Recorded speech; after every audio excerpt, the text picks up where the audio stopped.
You hear what I'm saying? Amen. Father, we thank you for your presence.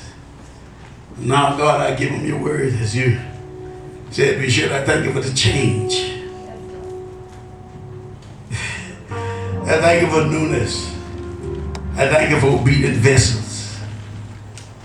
Hallelujah. Hallelujah. Hallelujah. Hallelujah.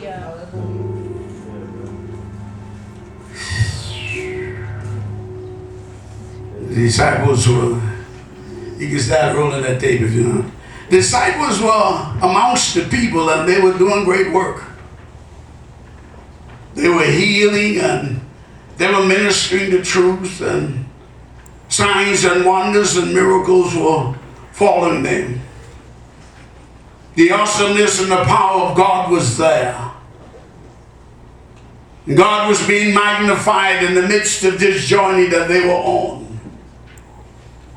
God was turning everything around and setting it upside right. Jesus had just left and the disciples, Jesus was just about to leave and the disciples were watching him. There were many times when the disciples have their long day of ministry to people. The disciples would go home, but Jesus would go into the mountain and he would pray.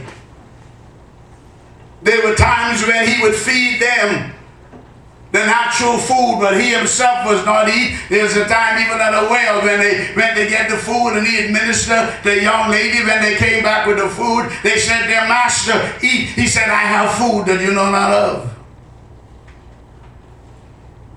Jesus often fasted and he often prayed, because fasting and prayer coming together brings the authority, power, and might of God into fruition of your life. The church today, careful with this. The church today, as I talk about fasting, they are not fasting. They fasting to say, "I fasted 21 days. And they fasted 21 days. I can't tell you why they fasted 21 days other than it's a Daniel fast. And Daniel never set his heart to fast for 21 days. Daniel set his heart to fast to hear from God for revelation of the vision that he had and for the betterment of Israel as a leader. The answer, the angel said to him when he got there, was sent immediately. That was just said. Immediately.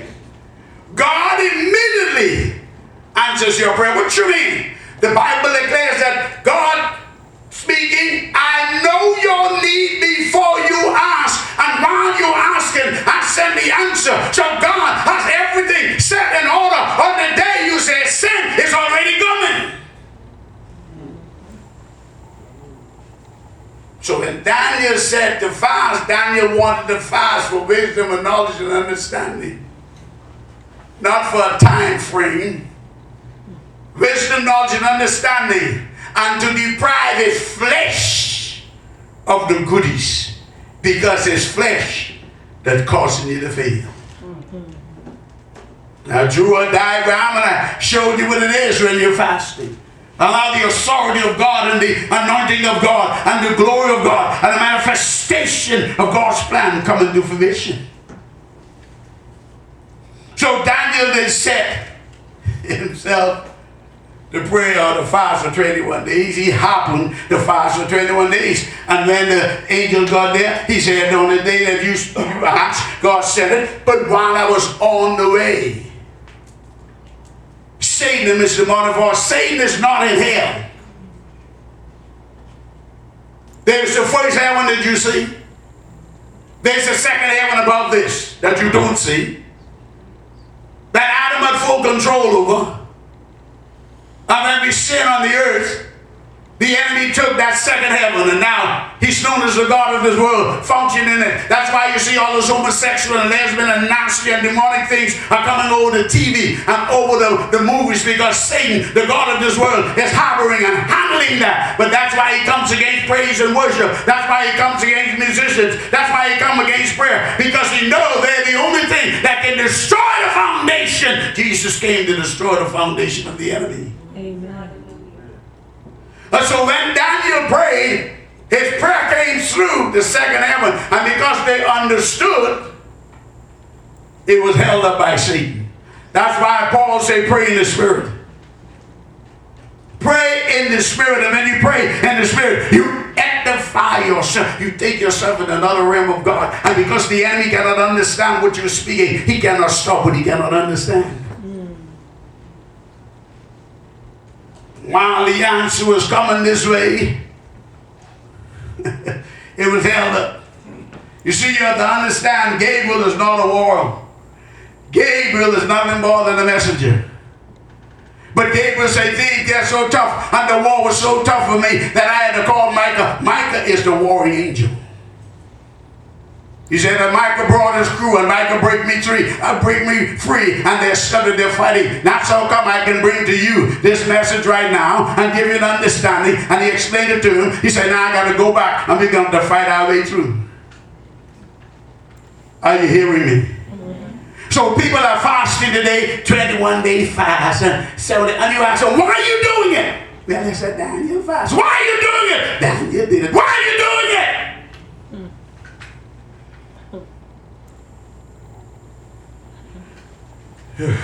I'm touching the secret cow. So many people are fasting 21 days, and the only thing they're losing is meat. Because they ain't get no answer from God. Because it's not a pure fast.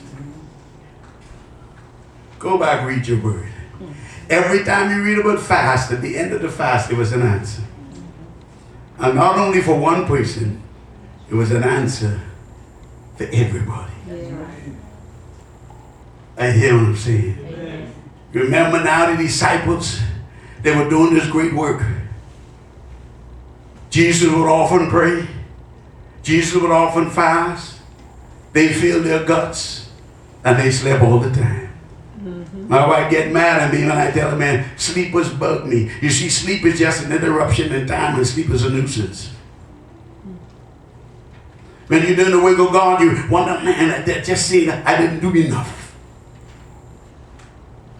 And after an hour or two, and you get up, you're refreshed, ready to go again. Okay, God, let's do this thing all over again.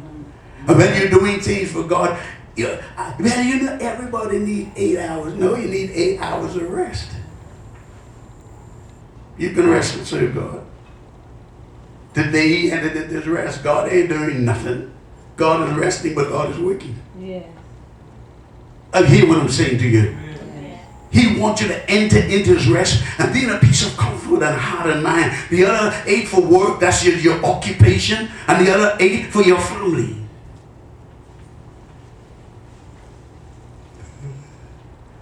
But God rests comfortably when you give him all of what you got. Amen. Because he releases all that he's already sent to you. Notice, he's already sent it. Yes. Hallelujah. So they were out here, they were working with all these people, and yes, signs and wonders were coming forth. But they run into a boat. Do you remember Hebrew 10 tell you when he first got saved? How you were all excited. I'm going to save the nation. I'm going to save my brothers. I'm going to save my sister. Oh, I love you. Remember those days? Now what? Huh? You don't come to church. You don't pray. If you read your Bible like you watch television, signs and wonders and miracles will be a way of life for you.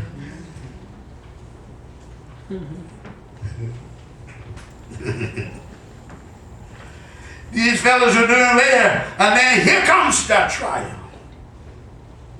A man comes with his son that's having epileptic fits and having all kind of attack from darkness. You pick it up in chapter 17, verse 14. When they reached the crowd, a man approached and knelt down before him.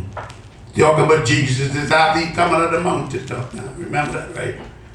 He just been in the mountaintop, he been praying, and the disciples are doing the job. That's why I train y'all to do the job. My duty is to teach you to do the job. You understand that? Leadership is to teach you and turn you loose to do the work. You understand that? I should be before God and praying and fasting to make sure I hear from you, to teach you to get to where you need to be.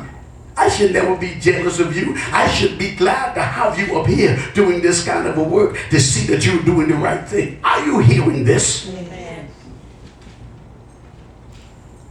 That's a good mentor.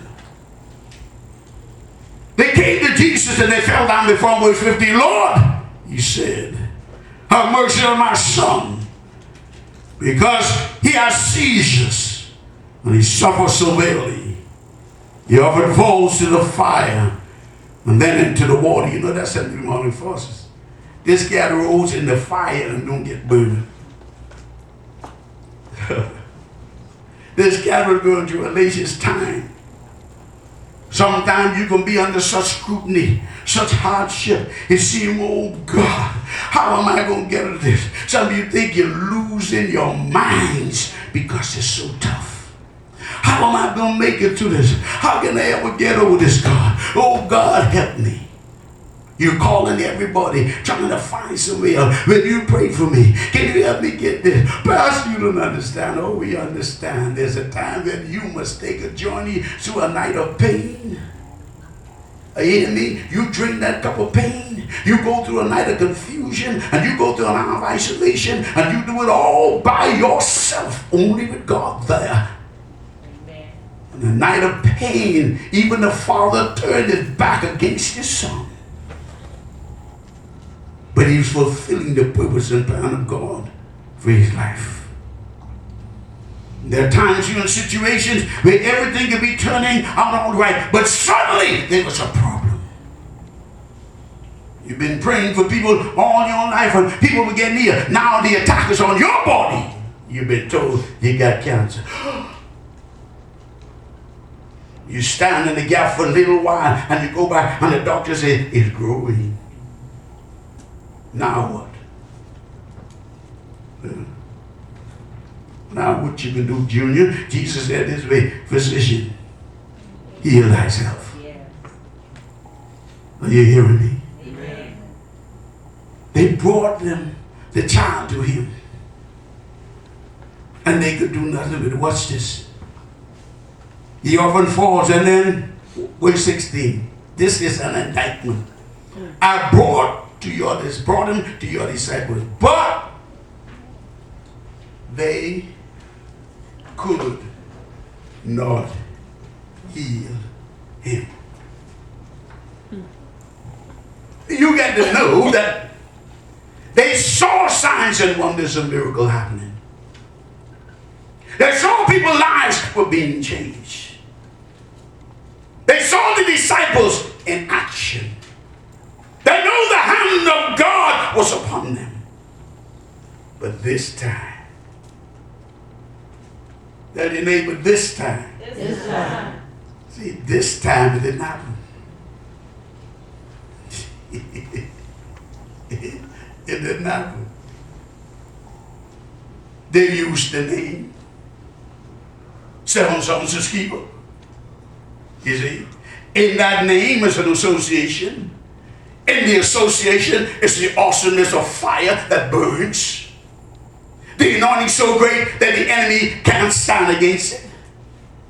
Many people today in the body of Christ are just like the sons of Sceva. They go forth and they try to get people delivered, but they have no relationship with God. The enemy on the inside say, you know, now, I know Jesus and I know Paul, but who is this bum? Who does he think he is? And they jump on him and beat him naked. Some of you in the situation you're in because you tell lies that you are what you're not. And they carry a name that you do not bear. That's right. I'm only talking about you. I'm talking about those who watch this broadcast. You have to get in the right place according to God's plan. And you have to have that relationship. It's not only the name, it's relationship in the name with the fire of the name that burns when spoken. Are you hearing me? Amen. They couldn't do nothing. What's this? Is it Jesus? verse 17, Jesus replied, "You unbelieving, rebellious generation." What did he just say to the young people?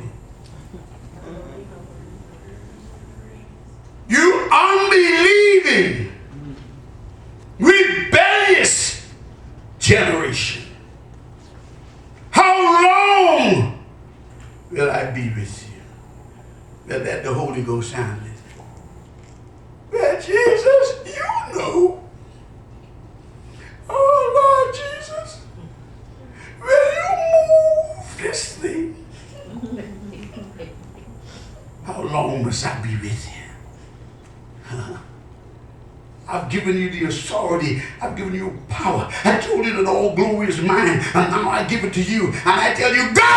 And you make disciples of the people. The problem the churches need to get in the go. The pulpit need to get in the go. Because the pulpit is only after things. The pulpit is after building bigger buildings and not better lives. In this house, we look for better lives. Amen. You know what that is called but better lives? You know what that is called but better lives? Better lives, when taught who they are, don't stay in the same place. They go out and they tell others how to have a better life. Right. They come on occasionally to be refilled, but they go out. So you're never sitting in the front of you the same people all the time, or something is wrong. The only people that are always with you are the maintenance people that God has assigned next to you to keep it moving. Get no amen in that. Amen. Amen. Because y'all believe that bigger is better. Y'all believe that the more is merrier. I always want to minister to thousands, but why? So that I can change thousands of lives and send them out. Not to brag on numbers. Amen. Jesus had 12, but he affected millions. Yeah. And he left those behind to continue to work. Are you hearing me? Amen. He said, you unbelieving, rebellious, doubting generation. How long will I be with you? How long must I put up with you? I may not be the brightest seed in the pot, but doesn't it sound like he kind of mad? Yeah. It doesn't sound like Jesus frustrated here. Yeah. So if he can get frustrated, why can't the pastors get frustrated from people who are not learning, ever hear him and never coming to the knowledge of truth? Why shouldn't the pastor be angry when he's trying you to handle the situation and yet you still have to go there? Well, pastor.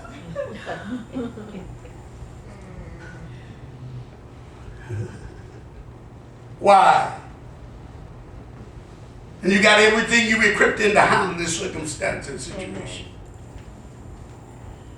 Why does the pastor do it when the pastor is spending his time in prayer, supplication, fasting for a new generation, and he still have to come work with you? Bring the boy here to me. Now another version tells you that it was a conversation, how long was he like this? And while the boy went through all of the changes, Jesus is never in a hurry. When you know what you're going to do, when you already see the result, you ain't never in no hurry. You know why you're in a hurry? Because you don't know where you're going and you don't know the results. When you know that God told you to do, no matter how rough the course may be. No matter if in the midst of my study period this morning and my meditation last night, God reminded me that, because I was saying to God, it just seemed like it ain't moving fast enough for me. And God, it don't seem like I don't have people talking about the land would be just contracted. And I said, God, with the money, say that, you remember that God gave me a prophetic word. And the prophet had the vision at the same time that he was giving me the word. Along the word that if this here was a road, this that I was standing on was paved. Underneath there was none but mud and rocks. And then I saw, he said, I saw you walking down, raise your foot. Then I put it down. He said, by the time your foot leave from here in the air and rest down, God said, I would have paved that. He said, God still to tell you must walk by faith. And trust him for everything you do. Because your footsteps are ordered by him. And wherever you find yourself, He's taking care of it. Amen. I neglect to do that in the past. And boy, I missed a lot of stuff. Now we're in the process of rebuilding, but you can't say nothing but me because you still missing it. I quit. What you doing?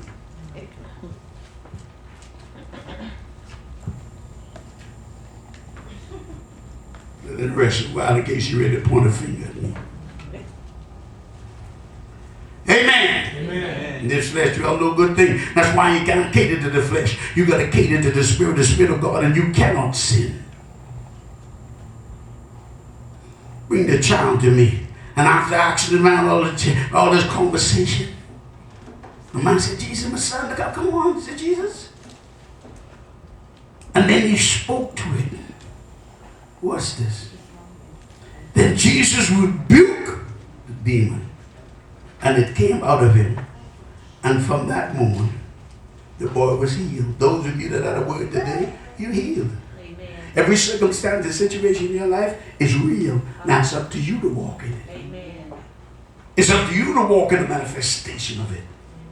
It's up to you to walk in the fullness of what God has spoken. Because God always sends warnings before storms. God always speaks what has already been completed before you started. So the prophetic word that God has given to you has already been completed to this very end. But you have to walk the process. Amen. That's where the challenge is. When you got to walk through that process, when you got to walk in the essence of God's plan, when you walk in the fullness of God's ways, when you walk in the entirety of His intent for your being. Amen. But you have to make up your mind to do that. Yes. Jesus already knew what He was going to do. Are you hearing what I'm saying? Amen. He rebuked them. And they came out of him. Verse 19. Now, later that night. You know they had an argument about them among themselves. You know church people. Well, Peter, I was just about to get it out when you come on board and you start. That ain't no true Andrew. I hear what God told me to do. And the time he walks, he says, oh, y'all were wrong. Y'all should have left praise some more. Big old argument among themselves. Let's go to Jesus, they say. He did it so easily. Listen to me.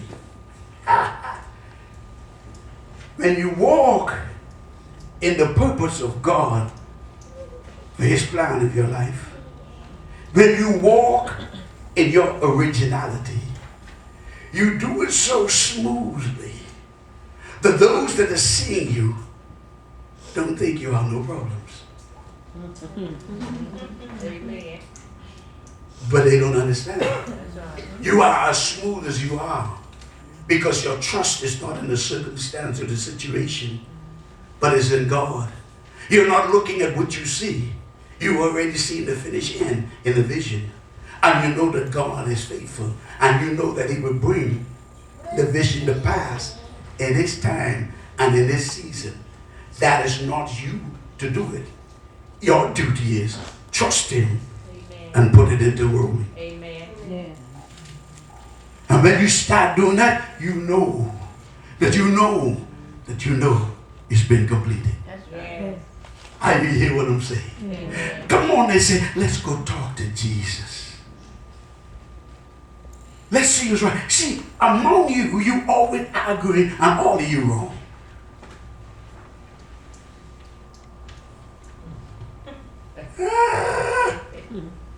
Remember, I often talk to you about words, and I would say to you that the meaning of word is not in the word that's spoken.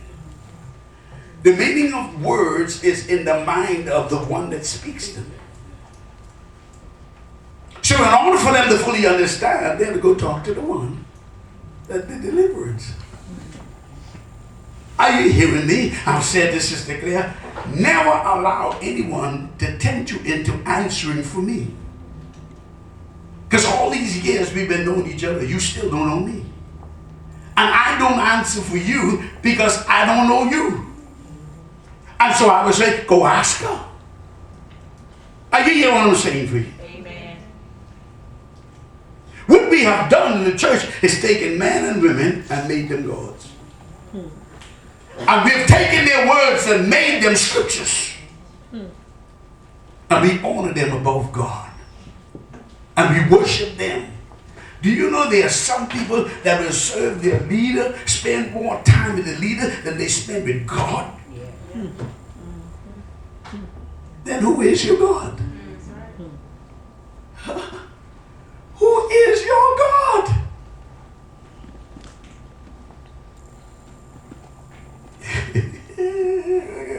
Ain't it funny?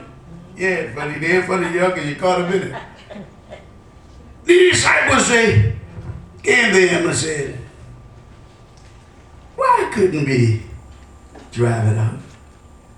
You know, it's a legitimate question. Why? Because you know, before this, they were healing people. They were getting people delivered. The power of God was working through them. You know what I'm saying? Yeah. Listen, some of you praying right now for some stuff that ain't happening for you. Now you done join other people in prayer for the stuff that they're going through, and they done get their answer, and you've been praying for years, and things getting worse. And you before God in the morning, oh God, why? How come God? How long, Jesus? Huh? You gotta say amen. I say amen with that. Amen. You're out there because you have not reached the level that God intends and you need to be for the answer. Somebody just got a word just now. You don't have, and you have not reached the level that God intends for you to be in order for the manifestation of that to come.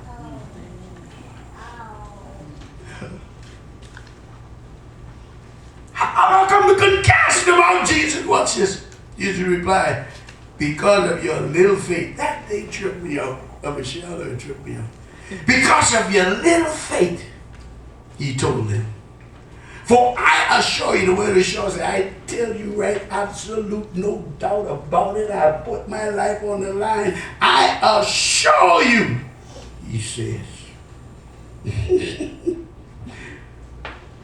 if you have faith the size of a mustard seed, you will tell this mountain, move from here to there, and it will move. Mountains just demonstrating in the hardship in your life.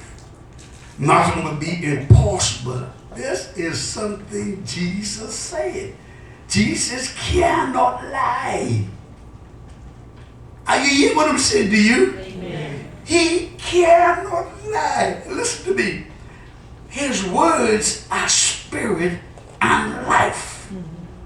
He said, if you have the little faith and you speak,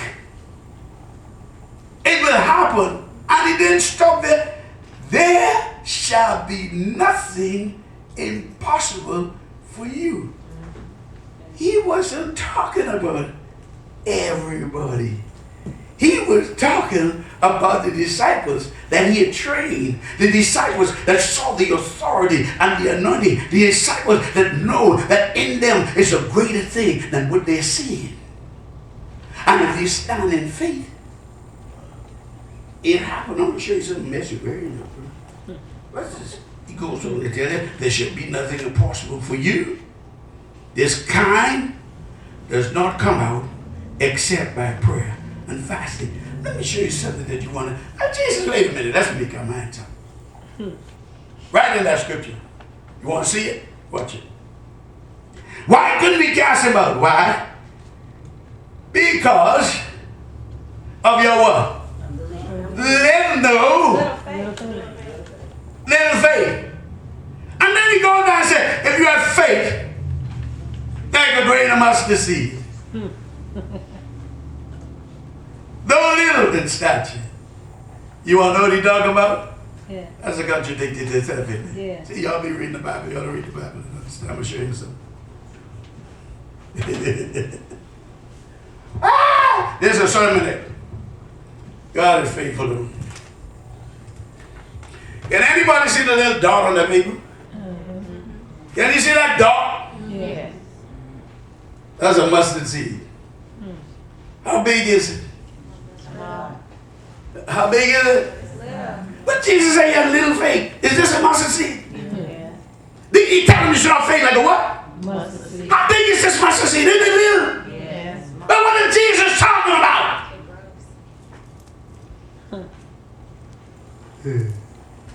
What is he talking about, Jesus? Have you ever seen a mustard seed before? Can't you? Do you know how big a mustard seed is? You see this tiny little thing. You just told me I had little faith. You just told me that because of this little faith, Lord Jesus, that I couldn't cast it out. And then you turn around and you tell me I got faith like a mustard seed. And what is wrong with you?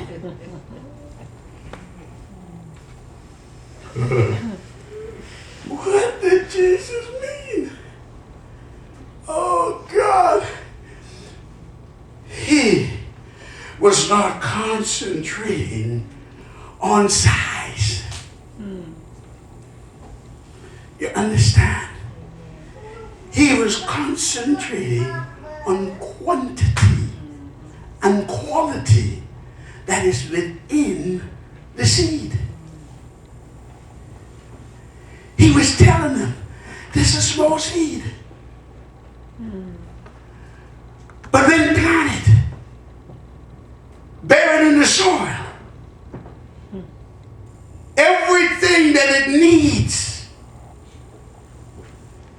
is demanded to come from within. What make it come from within? The soil and the water, prayer and fasting. I hear what I'm saying? Yes. Prayer, the soil, fasting, the spirit. I hear what I'm saying? And when you that seed on the inside start to turn, and what on the inside says there's a calling. I feel a pull. There's something out there that is calling.